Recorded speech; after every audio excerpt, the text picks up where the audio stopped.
How'd you fall in love with space?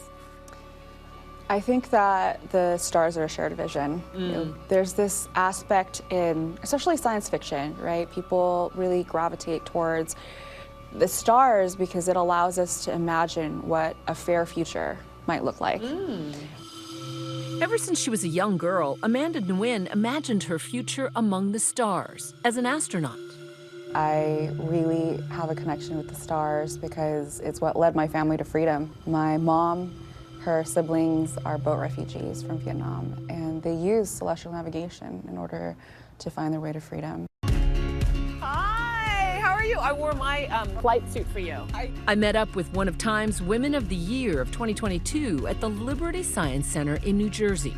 The activist now on the cusp of making history as the first woman of Vietnamese descent to go into space, overcoming personal pain and generational trauma to reach for the stars. The weight of breaking that glass ceiling, being the first Vietnamese woman to space, is to let every young Vietnamese girl know that we belong, that they can see themselves in the stars, and that their dreams, no matter how big, are absolutely real and they matter.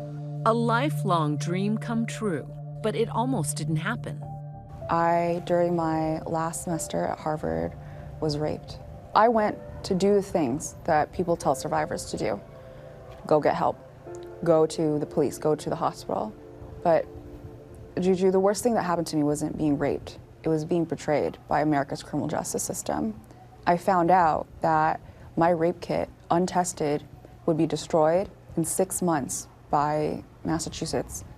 And that when I spoke up about my story, other survivors all across America had faced these issues too. And in that moment, you felt as though you had to decide between justice and your life's dream. I had to make a choice, and I couldn't live with myself if I chose not to pursue justice. When I spoke up, there were so many people who reached out to tell me their stories.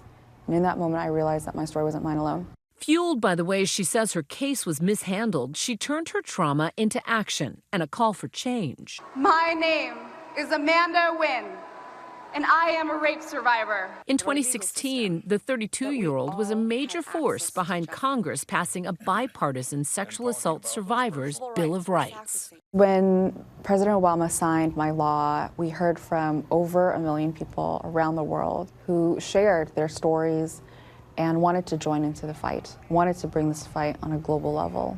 And so we did. When I spoke at the United Nations last November, I wore the same clothes that I wore on the day I was raped.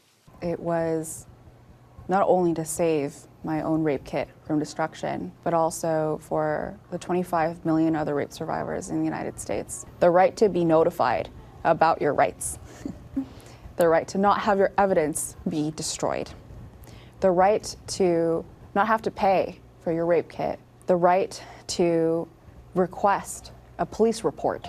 Adding to all that she's accomplished, just a few months ago, the call of a lifetime. A few philanthropies decided to sponsor her ticket to the cosmos.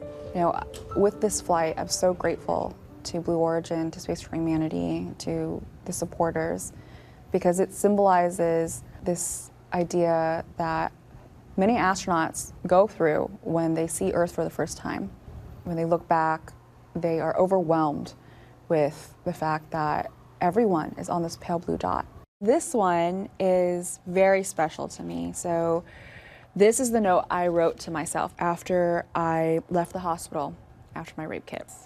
As a survivor to myself, I will definitely be flying with me to space. You said that this launch into space feels like a form of justice. Being able to answer those promises to myself, to the person who wrote this, you know, never, never, never give up for me was, of course, about surviving rape in the immediate aftermath, but also it's evolved over time, you know, to passing and penning my own civil rights into existence.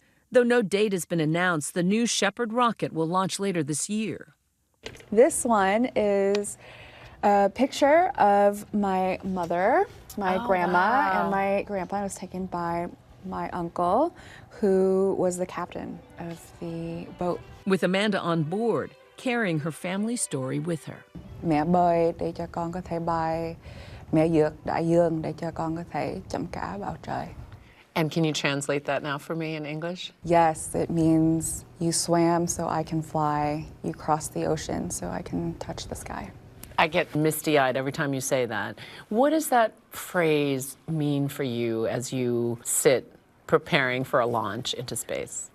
It means that I am the dreams of my ancestors. We came on boats and now we're on spaceships in one generation.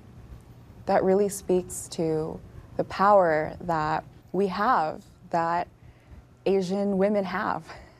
I wouldn't be where I am if it weren't for her crossing the ocean. Do you feel like launching yourself into space is yet another form of representation? Not only you are the first Vietnamese-American woman in space, but you're also the first Southeast Asian woman in space. There's a lot of firsts there. What's important to me is bringing my community with me. I know the pain of trying so hard to dream for something, but not seeing myself in it. And just as I fought for my civil rights as a survivor so that no one would have to go through that again, when I fly, I want to show all the young Asian American, Asian women out there, and especially the Vietnamese community, that they belong in the stars.